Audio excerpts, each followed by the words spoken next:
Kita ke berita selanjutnya, Tribuners. Bupati Tuasikal Abua marahi pejabat yang berisik saat pelantikan. Pejabat harusnya beretika. Bupati Maluku Tengah Tuasikal Abua memarahi para kepala dinas, asisten, dan staf ahli yang baru dilantik. Tuasikal Abua menegur para pejabat karena berisik saat pelantikan Minggu 28 Agustus 2022 kemarin. Kejengkelan Abua diduga dipicu para pejabat yang baru saja dilantik berbicara saat dirinya akan memberikan sambutan. Saat itu, Bupati Tuasikal Abua baru mau menyampaikan sambutannya. Namun saat menyampaikan salam, Bupati Tuasikal Abua tidak mendengar sahutan para pejabat untuk menjawab salamnya. Seketika itu juga Bupati Tuasikal Abua langsung menegur para pejabat itu. Abua pun sempat mengancam akan mencopot jabatan para pejabat yang tidak beretika. Selanjutnya, Bupati Tuasikal Abua menasihati para pejabat agar lebih menghargai sesama. Bupati kemudian baru bisa melanjutkan sambutannya setelah para pejabat dan tamu undangan yang hadir saat itu mulai diam dan mendengarkan sambutannya.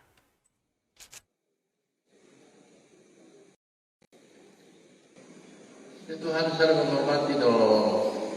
Ya, rasa-rasa sudah dilatih baru menyepelekan. Etika itu paling penting. Ya, kalau orang tidak punya etika itu sama dengan ya itu mau bicara apa lah, ya, jangan bicara sendiri itu namanya tidak menghormati orang, ya. Kalau kita menghormati orang, orang pasti menghormati kita. Ya. Baru saja dilantik bicara sendiri itu namanya tidak punya etika. Selama ini kita selalu tekankan etika itu pada saudara-saudara sekalian.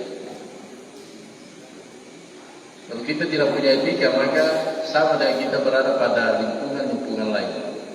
Padahal anda semua sebagai orang-orang yang harus menjunjung etika. Ya. Belum apa-apa dilantik, bangun bicara sedikit. Dan ini bukan hari ini saja ya. Setiap kali kita bertemu kita bicara sendiri sedang mau.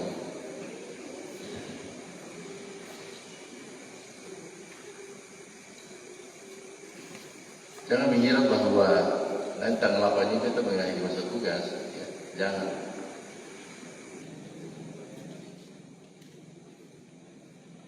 Yang di depan itu. Terima kasih sudah nonton. Jangan lupa like, subscribe, dan share ya.